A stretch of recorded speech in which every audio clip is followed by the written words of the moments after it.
Fala aí, pessoal, tudo bem? Bom dia, boa tarde, boa noite. Aqui é o professor Marlon Murari novamente, do canal Bizus de Direito do Trabalho no YouTube, também o arroba Prof. Marlon Murari no Instagram. A aula de hoje, esse projeto, fazendo aqui, que é de levar conteúdo para você para a primeira fase da OAB e também para concursos públicos na área trabalhista.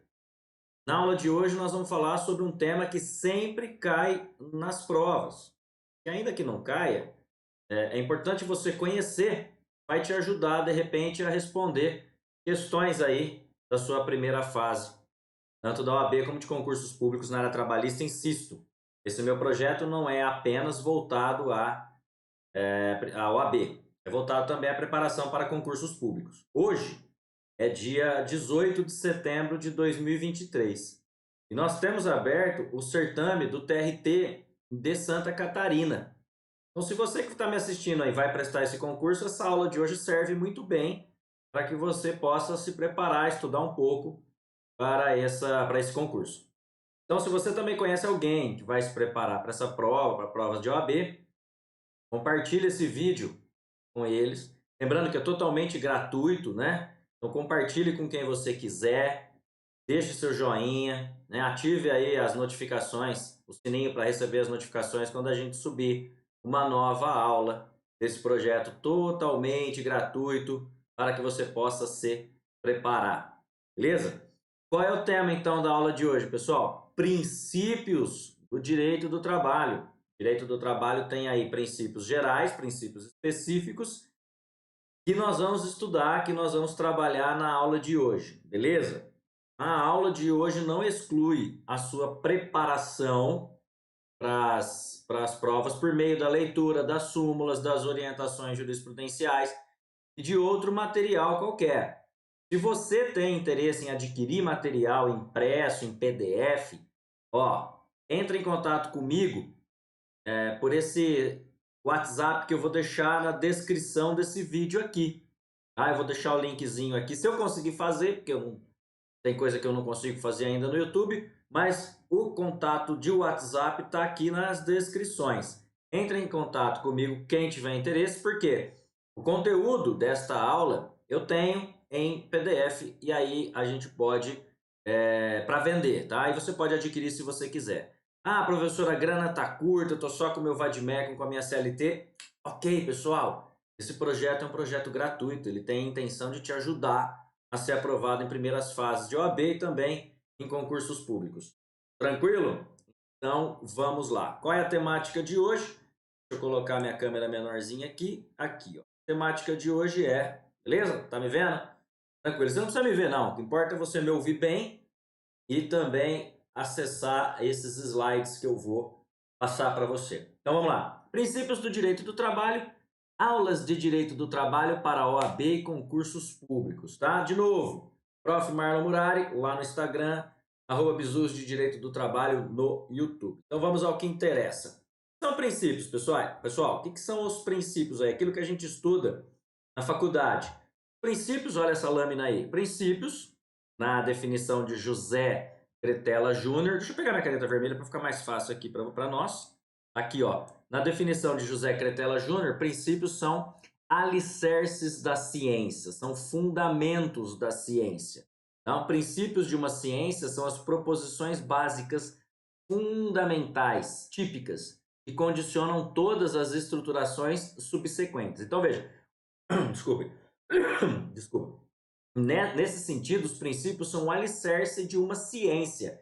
É aquilo sobre o qual a ciência é construída. Então, quando a gente costuma falar assim, o princípio é igual ao alicerce de uma casa. Você tem que fazer um bom alicerce, né, e construir a sua casa para que ela fique forte, que ela fique sólida. O direito do trabalho não é diferente, ele é construído sobre determinados alicerces ou princípios. E é assim que ele é desenvolvido.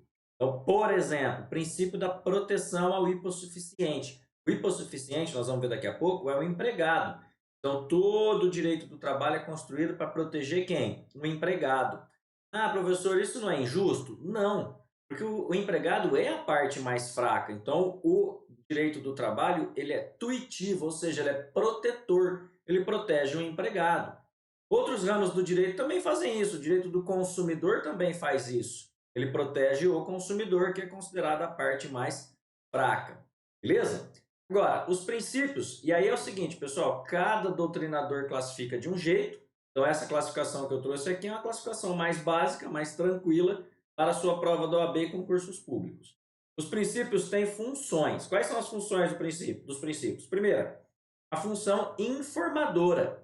Ela serve para informar quem? O legislador. Ela serve de inspiração ao legislador e de fundamento para o quê? Para normas jurídicas. Então, quando o legislador vai legislar, por exemplo, sobre férias ou sobre 13º, enfim, sobre direito de trabalho, e a competência, nesse caso, que fique bem clara, é da União, está na Constituição Federal, ele tem que levar em consideração para editar normas, para criar normas, enfim, para legislar, ele tem que considerar os princípios do direito do trabalho. Ele não pode fazer uma norma, por exemplo, que contrarie princípios que se aplicam ao direito do trabalho.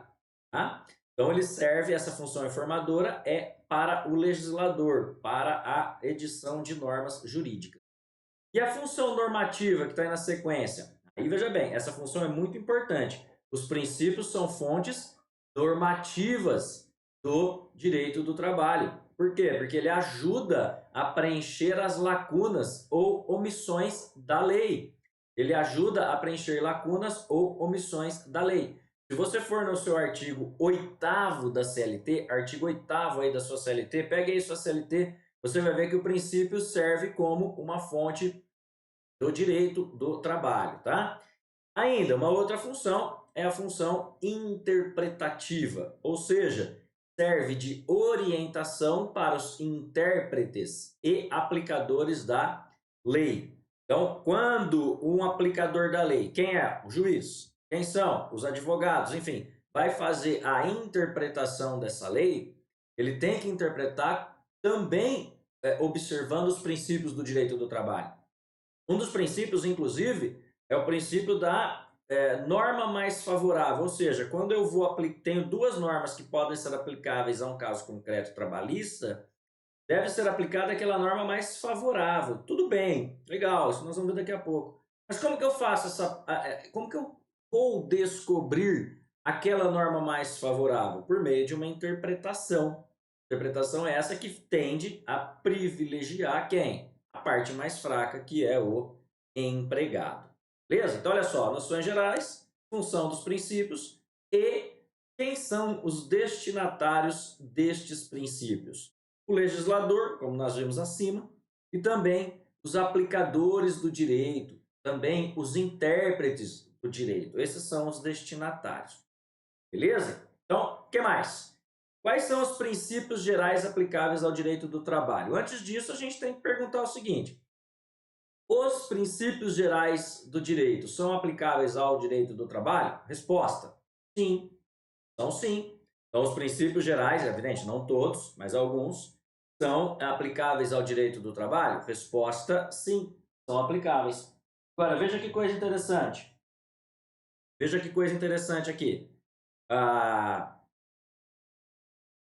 Silenciar o celular aqui. Nem todos os princípios gerais são aplicados ao direito do trabalho. Então, nós temos que observar na Constituição Federal, no estudo do direito constitucional, quais princípios seriam aplicáveis ao direito do trabalho. Aqui eu trouxe alguns. Ó. Princípio da legalidade. Nós só somos obrigados a fazer aquilo que estiver previsto em lei. Este se aplica ao direito do trabalho. Princípio da igualdade, com certeza, homens e mulheres são iguais perante a lei, sem qualquer distinção. Se aplica ao direito do trabalho? Claro, trabalhadores homens e mulheres devem ser tratados de maneira igual quando em situação de igualdade.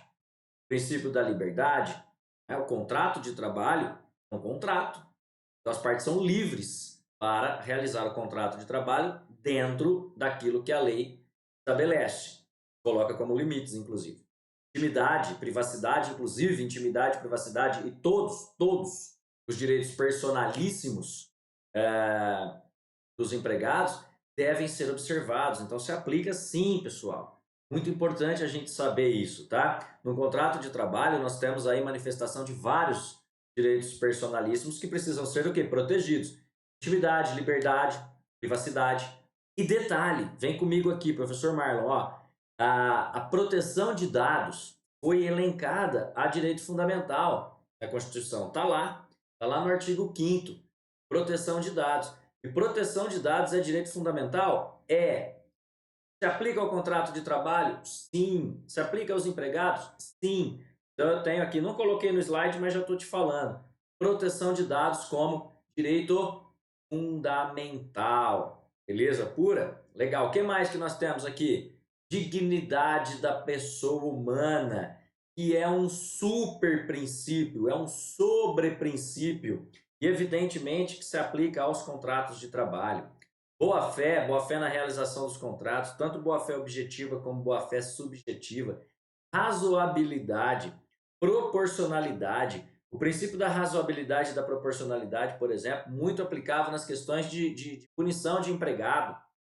Nós temos 3 formas de punição: advertência, suspensão e demissão por justa causa. Existem outras, mas essas são as básicas, né? Então, essa gradação, como é que o empregador vai fazer a punição do empregado? A lei não estabelece nada. Primeiro tem que advertir, depois tem que suspender, depois tem que mandar embora por justa causa. Não, tudo vai depender da situação concreta.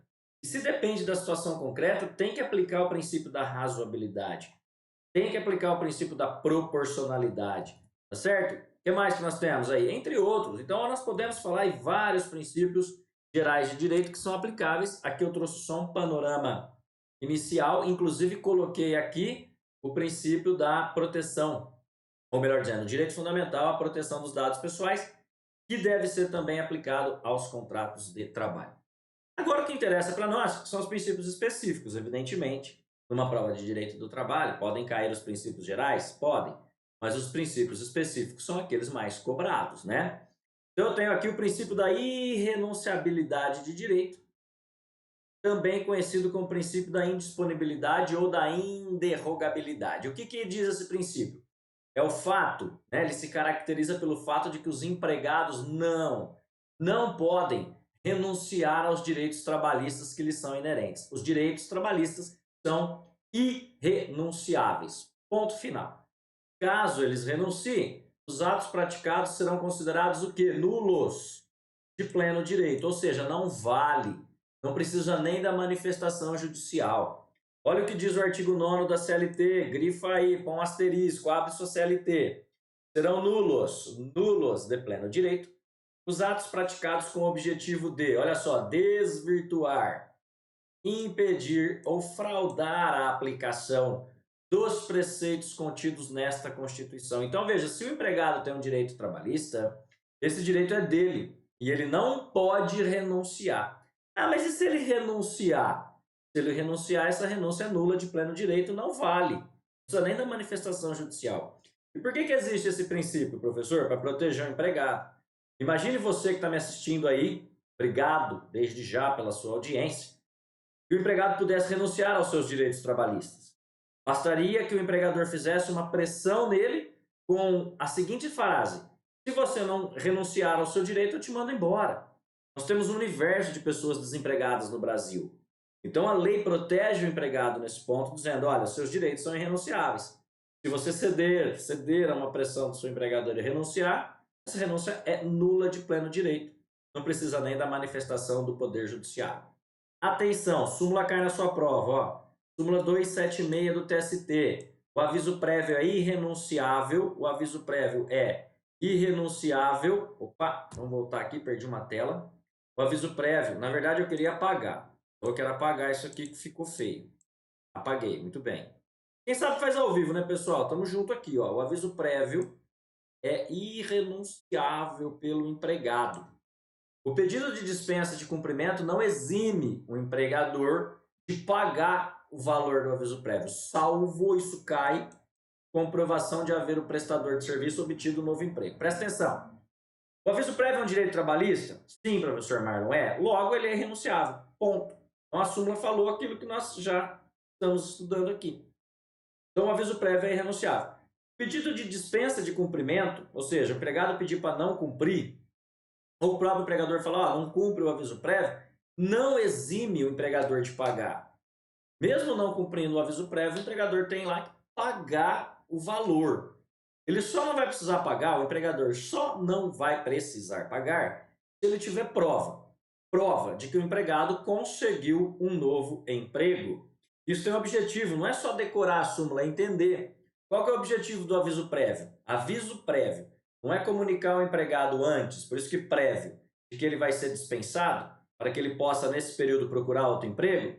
Se ele conseguiu outro emprego, então o aviso prévio cumpriu a sua finalidade, cumpriu o seu objetivo. Então, neste caso, o empregador não estaria obrigado a pagar. Ficou claro? Ficou claro para você essa súmula 276? Professor, isso cai em prova? Cai, meus amigos. Eu sou a prova viva de que isso cai nos concursos públicos. Quando eu prestei vários concursos públicos até conseguir a minha aprovação. Mas no concurso público do TRT da segunda região, é justamente onde eu entrei, onde eu passei em primeiro lugar não na prova, né? Passei em primeiro, foi o primeiro concurso que eu passei e fui chamado, pronto, para ficar fácil para você me entender. Porque senão dá a impressão que eu passei em primeiro lugar e não passei, não. O aviso prévio, essa súmula foi cobrada. Eu lembro até hoje, a questão repetia o teor da súmula. O aviso prévio é irrenunciável pelo empregado. O pedido de dispensa de cumprimento não exime o empregador de pagar, salvo comprovação de haver prestador obtido novo emprego. O que o examinador fez no dia da minha prova? Lembro até hoje. Ele colocou várias alternativas com essa súmula, onde ele trocava as expressões. Colocava que o pedido de dispensa de cumprimento exime o empregador de pagar. Veja, ficou errado. Então, o que você tem que fazer? Estudar a súmula, mentalizar a súmula, memorizar, tá? Mas também entender. E nessa aula de hoje eu trouxe para você a súmula bonitinho aí para você não errar. Outra coisa, há uma diferença entre renúncia e transação. Renúncia não pode, acabamos de falar assim, os direitos trabalhistas são irrenunciáveis. Agora, transação pode. Transação pode, inclusive acontece no processo trabalhista a transação. E qual é a diferença entre elas? E que cai na prova? Tá aqui, ó. Renúncia pressupõe um direito certo, aquilo que você sabe que é teu, que é do empregado. E é unilateral. O direito é meu, é unilateral e eu, unilateralmente, renuncio. Tá? Exemplo, artigo 9º, é nulo de pleno direito, não vale. O artigo 444 fala que tudo aquilo que for feito nos contratos de trabalho contrariando a CLT também não vale. O artigo 468 da CLT também são exemplos aí de renúncia que são proibidos. Tá me assistindo aí? Pega teu vademecum, o meu vademecum tá aqui atrás, ó. Pega teu vademecum, abre o artigo 468 da CLT, dá uma olhada, vem comigo, vamos junto, ó. Vamos abrir, nessa aula aqui, ó, a gente tá assistindo a aula, a gente vai pegar o vademecum, pega a sua CLT, vamos ler o 444 primeiro. Você já grifa aí, lê comigo, ó. O que fala o 444? A minha tá toda grifada, meu vademecum todo grifado.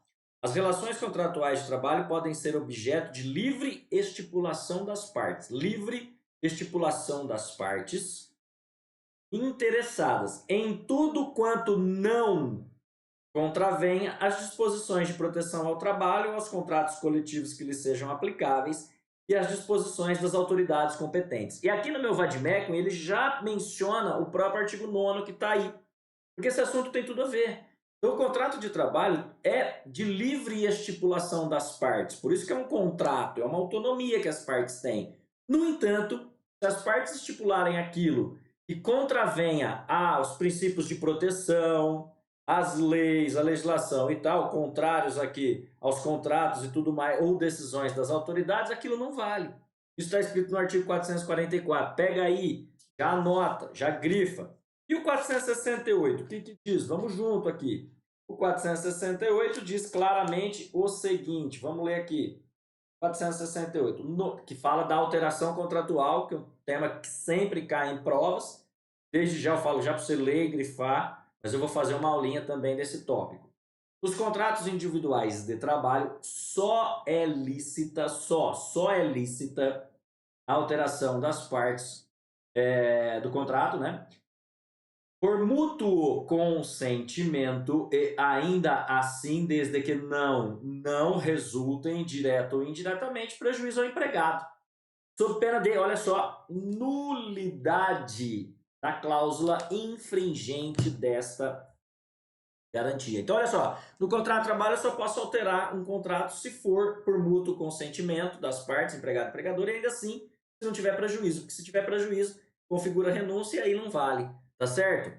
E agora, qual é a transação, professor? Transação, olha só, é o direito duvidoso. A gente não sabe se tem direito, né? Então, olha só, enquanto a renúncia é um direito certo, a transação é um direito duvidoso, né? Ou res dúbia, costuma cair assim em prova, tá? E é bilateral, é das duas partes. Uma parte abre mão de alguma coisa, outra parte abre mão de outra coisa. Exemplo, propostas de conciliação no processo de trabalho, e é aí que cai. É isso que cai. Então, você imagina outro dia, um amigo estava falando que alguém entrou com uma ação trabalhista pleiteando 80 mil reais e fez um acordo por 6 mil. Ah, professor, isso é renúncia. Calma. É uma proposta de conciliação no processo de trabalho que foi aceita. Então, veja, o juiz não sabe se o empregado tem o direito. O próprio empregado, muitas vezes, pleiteia um direito que ele não sabe. Por exemplo, dano moral por tal coisa. Você não sabe se de fato ele tem esse direito, né? Pede 1.000 horas extras. Você não sabe se de fato ele fez as 1.000 horas extras. Então, o direito é duvidoso. Vai precisar instruir, provar para que o juiz condene. Tá? Então, ela é duvidosa. O direito é duvidoso. É a res dúbia. É assim que cai na sua prova. Sacou a diferença? Renúncia, direito certo, é unilateral, não pode. Transação, o direito é duvidoso, ela é bilateral, ok, propostas de conciliação no processo de trabalho. O professor Maurício Godinho Delgado, cadê ele? Ele está aqui, ó, quer ver? Está por aqui, o professor Maurício Godinho Delgado, onde ele está aqui, ó. O professor Maurício Godinho Delgado, ele trata o tema da renúncia ainda falando sobre direitos de indisponibilidade. Renúncia e indisponibilidade é a mesma coisa, tá? Direitos de indisponibilidade absoluta e direitos de indisponibilidade relativa. E ele diz que aqueles direitos que são de indisponibilidade absoluta, eles jamais podem ser renunciados. Já o de indisponibilidade relativa, eles podem, em algumas situações, ser renunciados. Mas essa é uma classificação dele muito utilizada, inclusive, para concursos trabalhistas como de juiz, de procurador, tá? Mas que fica aqui para nós, primeira fase de OAB, apenas a menção. Legal. O que mais? Isso que eu vou falar é importante. A reforma trabalhista, pessoal, olha só, a reforma trabalhista relativizou muito a questão da renúncia, tá? O primeiro exemplo que eu te trago, não é o único, é o do 444, artigo 444, que eu acabei de ler, mas o seu parágrafo único, pessoal. Parágrafo único do artigo 444, que foi inserido pela reforma trabalhista, tá aqui, ó.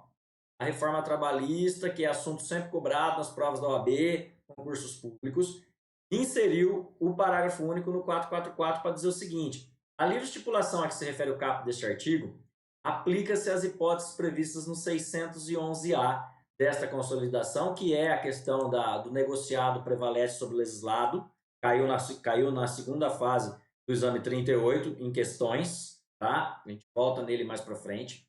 Com a mesma eficácia legal e preponderância sobre, olha só, preponderância sobre os instrumentos coletivos, no caso do empregado, olha só, portador de diploma de nível superior e que receba um salário igual ou mensal, igual ou superior, desculpa, salário mensal, igual ou superior a 2 vezes o teto da Previdência. Então, olha só, quem é o hipersuficiente? Hiper é mais. Quem que é o hipersuficiente? Eu acabei de falar agora há pouco que o empregado é hipossuficiente, menos suficiente.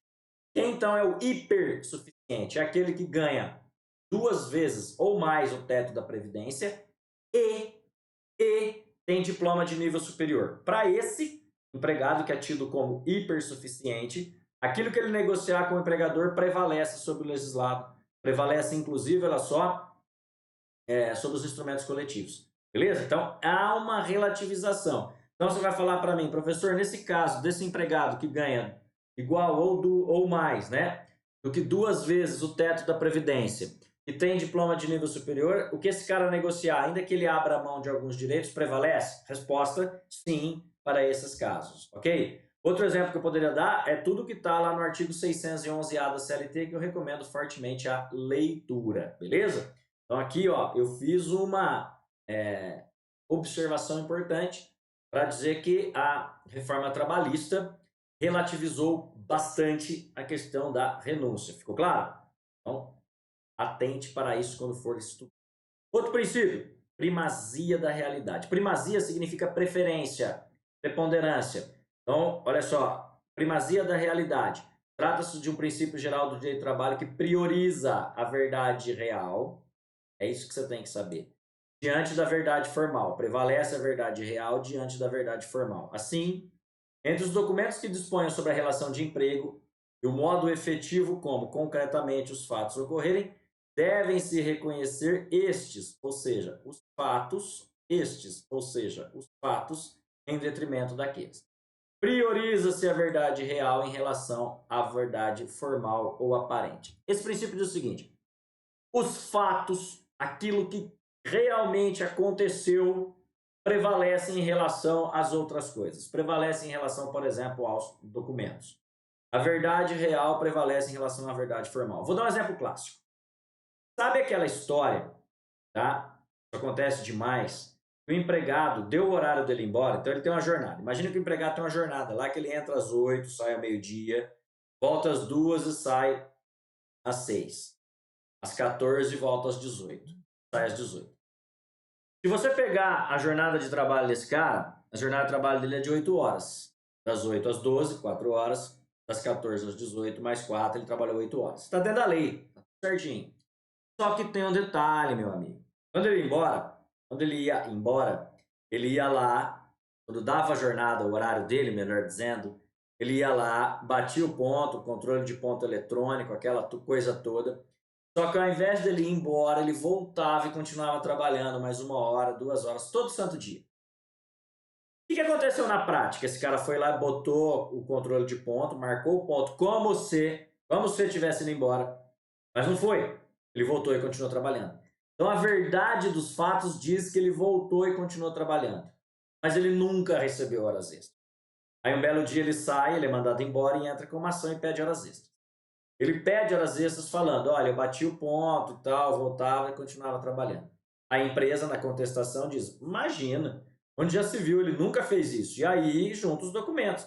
Mas o documento, veja, é o controle de ponto. No controle de ponto tá tudo certinho, tá tudo ok. Mas o que acontecia na prática? Ele voltava e continuava trabalhando. E aí ele fala, ele arrola suas testemunhas. E suas testemunhas dizem para o juiz, todo mundo fazia isso, era uma prática constante na empresa. A gente marcava o controle de ponto como se fosse embora, mas não ia, ficava trabalhando. Acontecia isso? Então, meus amigos, acontecia isso na prática. Então, o juiz vai falar, com base no princípio da primazia da realidade, o que acontecia era que ele batia o ponto, mas ao invés de ir embora, ele voltava a trabalhar. Então, eu não vou considerar os controles de ponto porque eles não refletem a verdade dos fatos. Apesar de prova documental, eles não refletem a verdade real dos fatos. Então, ele desconsidera os controles de ponto e aplica a prova testemunhal. Cada caso é um caso, tá? Mas esse é o exemplo mais fácil de você entender. Ainda, para sua prova, súmula 338, cai. Item 3. Os cartões de ponto que demonstram horário de entrada e saída do uniforme são inválidos como meio de prova. Invertendo-se o ano da prova que passa, relativo às horas extras, que passa a ser do empregador. Prevalecendo a jornada da inicial, se dele não se desincumbir. Essa súmula fala dos famosos controles de ponto britânicos. Sabe aquele 8, meio-dia, 8, meio-dia, 8, meio-dia? Ninguém entra sempre assim. Às vezes o empregador traz uma folha já preenchida com horário de ponto, 8, meio-dia, 8, meio-dia, 8, meio-dia, o empregado só faz assinar. Tá? Isso não existe, está escrito aí. São inválidos como meio de prova. E aí o ônus inverte. Né? O ônus que seria do empregado provar as horas extras, se o empregador apresentou esse controle de ponto britânico, o ônus passa a ser do empregador. E se ele não tiver uma prova robusta que contrarie isso, prevalece a jornada indicada na inicial. Está escrito aí na súmula 338. Por isso, fica a dica do professor Marlon. É extremamente importante estudar súmula e orientações jurisprudenciais da sua prova. Pejotização também, que é a ideia do empregado como pessoa jurídica. O que é pejotizar? É criar uma pessoa jurídica, uma PJ. Aí muitos empregadores falam, eu contrato você, mas ao invés de te contratar como empregado, abre uma empresa, abre uma PJ e aí volta. E por que isso, pessoal? O empregado, nós vamos ver daqui a pouco, nos requisitos da relação de emprego, é que o empregado só pode ser pessoa física. Se ele for pessoa jurídica, ele não pode ser empregado, logo ele não tem direitos como empregado. O que as empresas fazem? O que os empregadores fazem? Ó, vai lá, abre uma PJ e vem aqui que eu te contrato como PJ. E aí ele sabe que não vai ter vínculo, mas ele fez a PJ para fraudar a legislação trabalhista, isso não vale. Base no princípio da primazia da realidade. Se ao invés de ele ser uma PJ de verdade, trabalhava para um monte de gente, ele constituiu uma PJ para trabalhar só para aquele empregador, fraudando a legislação trabalhista, com base nesse princípio, com base no artigo 9º da CLT, o juiz desconsidera a PJ, reconhece vínculo e manda pagar direito. Ficou claro? E por fim, mais um exemplo de primazia, é a súmula 386 do TST, fala sobre o militar. Olha só. Preenchidos os requisitos do artigo 3º, é legítimo o reconhecimento do vínculo entre o policial militar e a empresa privada, independente de eventual cabimento de penalidade previsto no Estatuto da Polícia Militar. Os militares têm o hábito de fazer bicos, como segurança em supermercado, em shopping e tudo mais, para complementar a renda. Antigamente isso era proibido pelo Estatuto da Polícia Militar, agora não é mais. E quando era proibido, os empregadores contratavam esses militares sem registro, depois mandava embora, não pagava direito. Aí o militar entrava com ação na justiça e pediu o reconhecimento do vínculo e pagamento dos direitos trabalhistas. A empresa vinha e falava assim, ó, como é proibido pelo estatuto, ele não é meu empregado. Ele não podia ter trabalhado para mim. Aí os juízes falavam, bom, apesar de ser proibido pelo estatuto da polícia, se ele trabalhou, ele tem direito. Com base no princípio da primazia. Ele trabalhou? Trabalhou. Então o juiz reconhecia o vínculo, mandava pagar os direitos e aí oficiava a polícia, que se fosse o caso, aplicaria, se fosse o caso, a penalidade disciplinar. Hoje, como eu disse, o estatuto permite que sejam feitos bicos para complementar a renda dentro das, possibilidades previstas no estatuto, que eu não vou falar aqui, que interessa só o direito do trabalho. Visto 3 exemplos, 3 reflexos do princípio da primazia, mais aquele que eu dei. Muito bem, princípio da proteção. Esse é o princípio mais importante do direito do trabalho. Né? Alguns autores falam que não precisava ter os outros. O sujeito que melhor escreveu sobre princípios do direito do trabalho é o autor uruguaio, chamado Américo Plá Rodrigues. Ele tem um livro, Princípios, está por aqui, em algum lugar na minha biblioteca. Ele fala dos princípios. E ele diz, em algum momento, que assim, o princípio mais importante do direito do trabalho é o princípio da proteção. Todos os outros princípios derivam do princípio da proteção. Tá? Eu deixei para explicar em terceiro lugar, até apenas por uma questão didática e tudo mais. Mas, de fato, os demais princípios derivam desse princípio da proteção. Por quê? Porque o empregado é o hipossuficiente. Então, ele precisa ser protegido. Nós já falamos disso. Olha só, o princípio da proteção resulta de normas imperativas e, portanto, de ordem pública. Por que o empregado não pode renunciar aos seus direitos? Porque ele é a parte mais fraca. Sendo a parte mais fraca, ficaria fácil para o empregador pressionar, forçar o empregado a renunciar a direito. Falar, olha, você não tem filhos? Aí 3 filhos, você não mora de aluguel? Então, se você não assinar o que eu estou te pedindo aqui, renunciar nas suas férias, eu vou te mandar embora, cara, você vai ficar desempregado. Não, não posso ficar desempregado, diz o empregado. Então, vem cá, assina aqui que você renuncia às férias.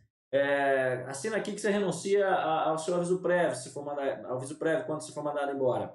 Assina aqui que você... Assina um monte de folha em branco e depois eu preencho do jeito que eu quero. Já pensou? Né? Então, o direito do trabalho protege para evitar situações assim. Muito importante, a reforma trabalhista relativizou bastante o princípio da proteção e aqui eu te trago exemplos. Não vou explicar, porque senão vai ficar muito comprida a nossa aula.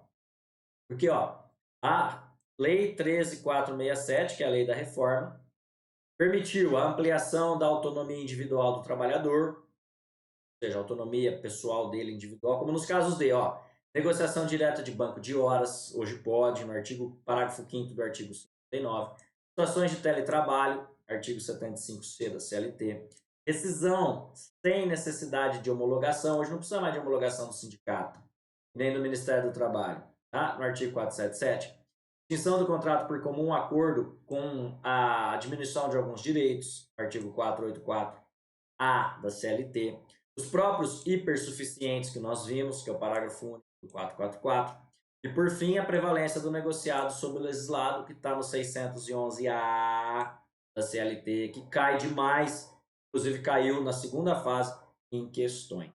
Beleza? Leia esses artigos, pega aqui o seu Vadmecum, ó, abre esses artigos, já grifa para você estudar comigo.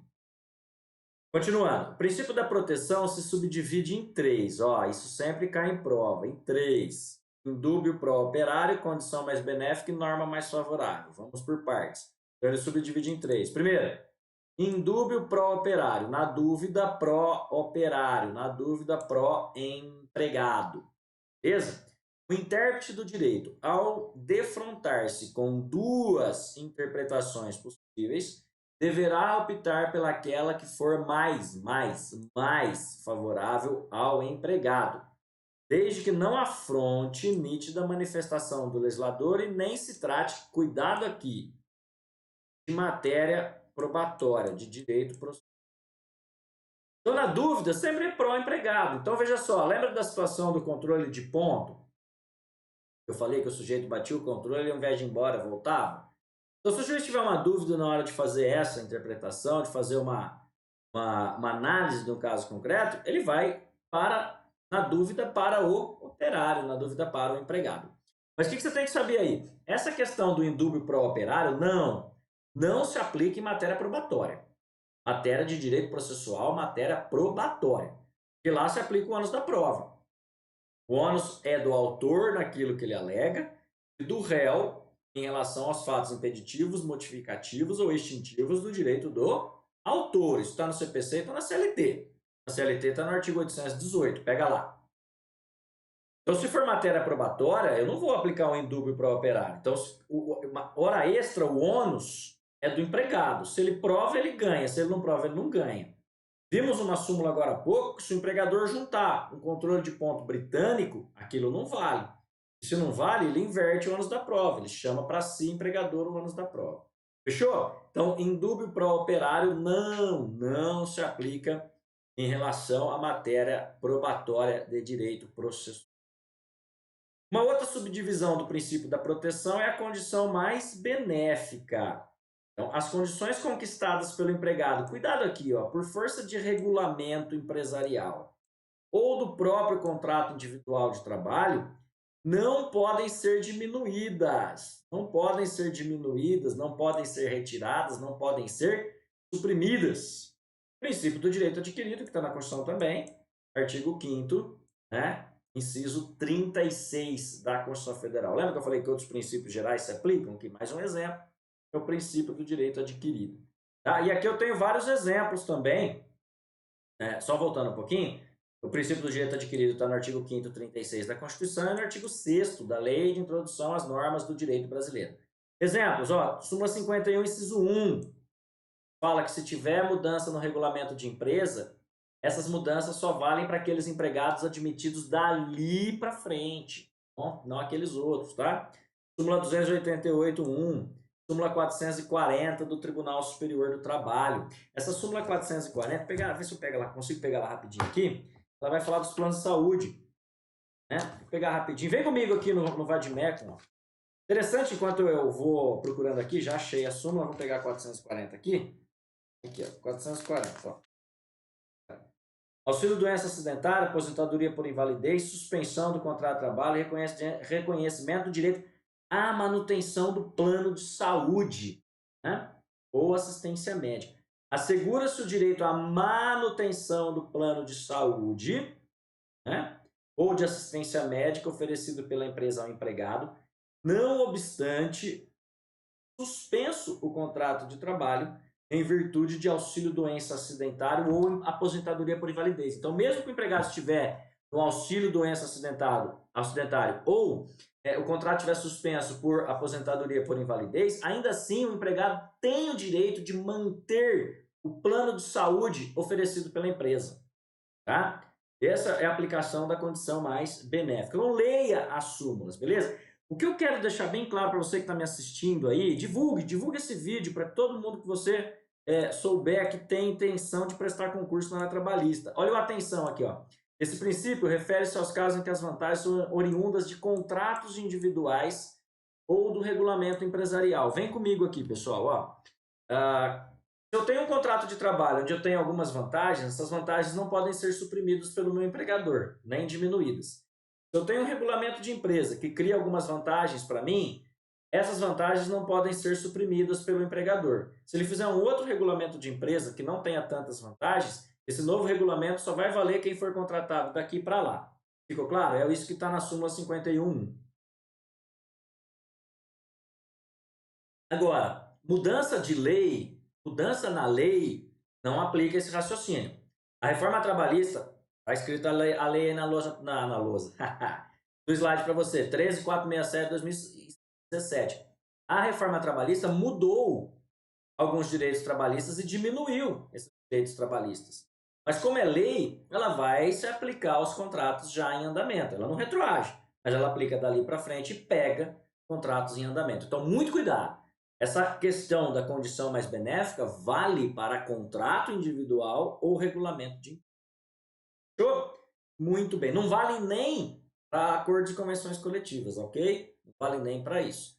Fica com essa atenção, porque isso pode ser cobrado você na prova.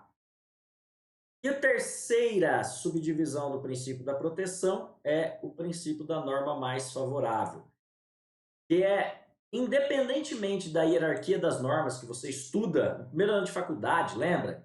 No topo da pirâmide está a Constituição, depois vem as leis, blá, blá, blá. Então, independentemente dessa hierarquização, normas trabalhistas, no direito do trabalho, nós vamos aplicar aquela norma que for mais favorável.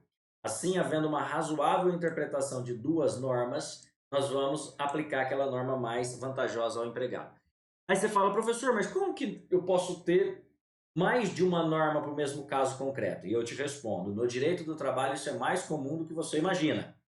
É mais comum do que você imagina. Então, pense que você tem a Constituição Federal, que estabelece algumas situações, a CLT, que estabelece algumas situações, e pode ter acordo ou convenção coletiva falando daquilo. Vou dar um exemplo. A Constituição Federal fala que se o empregado fizer horas extras, ele tem que ganhar um adicional de horas extras. E esse adicional, segundo a Constituição Federal, é de no mínimo 50% da hora normal. Beleza? No mínimo. Então ela falou o mínimo, ela falou o máximo, a Constituição. Aí vem um acordo coletivo, uma convenção coletiva e fala assim, olha, se aquela categoria fizer hora extra, vai ganhar um adicional de 100%. Aí eu digo para você, olha, eu não tenho, na mesma situação que é hora extra, mais de um diploma possível de ser aplicado? Resposta, tenho. Qual eu vou aplicar? O que é mais favorável. E qual é o que é mais favorável? Que fala mínimo 50, que é a Constituição, que está no topo da pirâmide, ou o acordo coletivo fala em 100%. Que fala em 100%, né? Então, eu vou aplicar o acordo coletivo. Todo advogado trabalhista precisa conhecer acordo e convenção coletiva. Não? Você agora vai estudar para concurso público na área trabalhista? Ok. Você vai prestar o OAB, vai ser advogado? Saiba que se você quiser militar na área trabalhista, você tem obrigatoriamente que conhecer os acordos e convenções coletivas daquela categoria do seu cliente, porque senão você pode prejudicar deixando de pedir direitos. Ficou claro? E como que eu vou definir a norma mais favorável, pessoal? Aqui existem algumas teorias, não vou falar as teorias, vou falar logo a que é mais aceita pelo Tribunal Superior do Trabalho, que é a teoria do conglobamento. Ela diz assim, ó, deve-se tomá-la na integralidade em seu aspecto global, segundo a teoria do conglobamento. Então, eu vou pegar as leis e ver qual lei ou qual dispositivo, acordo, convenção coletiva, enfim, qual é mais favorável no seu conjunto. É essa daqui, então eu aplico integralmente esta daqui. Ficou claro? É a teoria do conglobamento. Mas, cuidado, dica do professor Marlon, toma muito cuidado, que a reforma trabalhista trouxe um impacto aqui muito grande.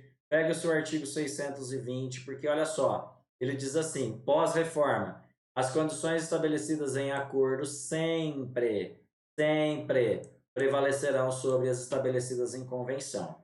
Redação dada pela lei da reforma trabalhista. Cuidado, se eu tiver para uma mesma categoria, cuidado, olha para mim, atenção, se eu tiver para uma mesma categoria um acordo coletivo de trabalho e uma convenção coletiva de trabalho, o acordo sempre prevalecerá. É o que está no artigo 620 da CLT e que vai cair na sua prova. Vai cair na sua prova, tanto de OAB como de concurso público. Recentemente teve concurso para magistratura do trabalho, isso foi cobrado.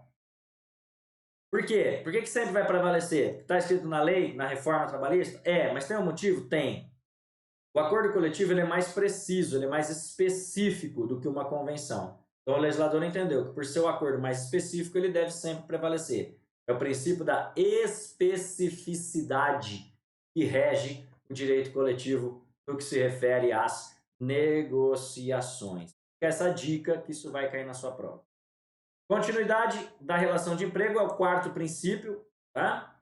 Diz que, em regra, os contratos são de prazo indeterminado. A relação de emprego tende a ser de longo prazo, por prazo indeterminado, tende a perdurar no tempo. Então, a regra é que um contrato de trabalho é por prazo indeterminado. Exceção, justamente os contratos de prazo determinado.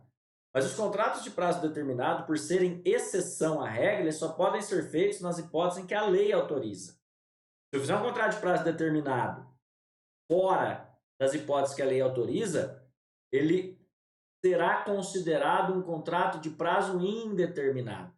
Ele se converte em contrato de prazo indeterminado, pelo princípio da continuidade da relação de emprego.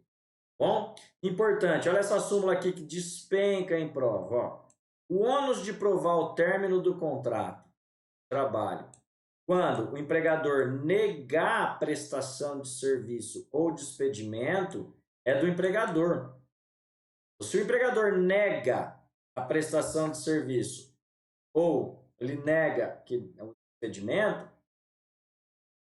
nega a prestação de serviço e nega o despedimento, o ônus é dele, empregador. Por quê? Está aqui a resposta. Porque o princípio da continuidade da relação de emprego constitui uma presunção favorável ao empregado. Então, se o empregador fala assim, olha, nunca prestou serviço para mim esse sujeito. Ah, não? Então o ônus é teu. Prova que ele não prestou. E o princípio da continuidade pressupõe ônus, constitui presunção favorável a ele, empregado. Show?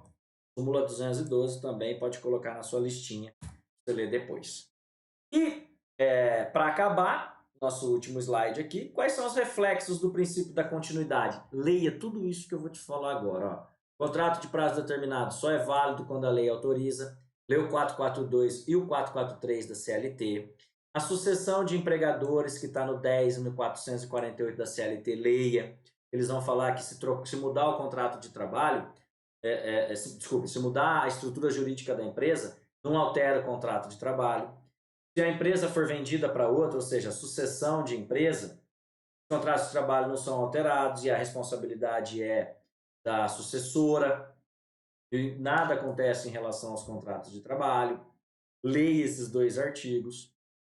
As hipóteses de suspensão e interrupção de contrato de trabalho, eu vou dar uma aula sobre isso despenca. Os direitos ficam mantidos, ficam assegurados, o contrato de trabalho, embora suspenso ou interrompido, continua existindo. Né? O aviso prévio, o empregado fica sabendo com antecedência que o contrato vai acabar, isso é tudo reflexo do princípio da continuidade, pode ter inclusive a reconsideração do aviso.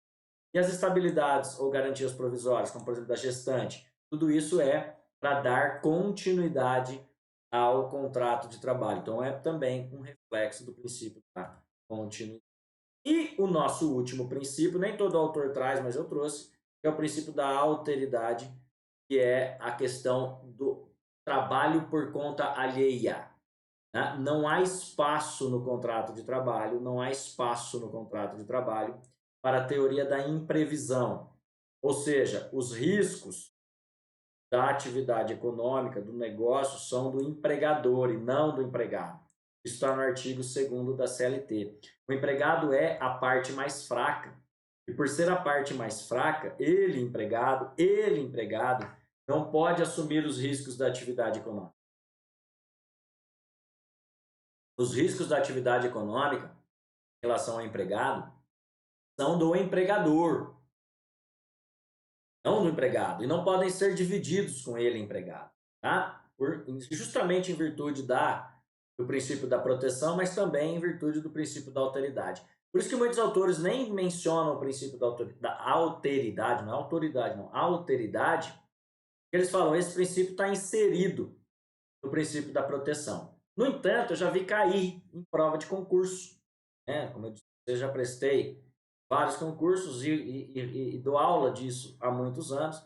Já respondi um monte de questões que cai esse princípio como um princípio específico do direito do trabalho, então eu trouxe aqui. Custa nada você anotar aí. Beleza, pessoal? Gostaram muito? Pouco? Bastante? Deixa lá o teu joinha, ó. No YouTube é o Bizus de Direito do Trabalho. No Instagram é o Instagram é o @prof. Marlon Murari. Deixa seu joinha, ative lá as notificações e compartilhe geral, pessoal, para todas aquelas pessoas que você sabe que podem ser beneficiadas com isso, que vão prestar a prova da ordem ou concursos públicos na área trabalhista. Joia? Depois volto com uma nova aula, uma outra aula para esse projeto, levar conhecimento, levar conteúdo de trabalho para você. Até mais!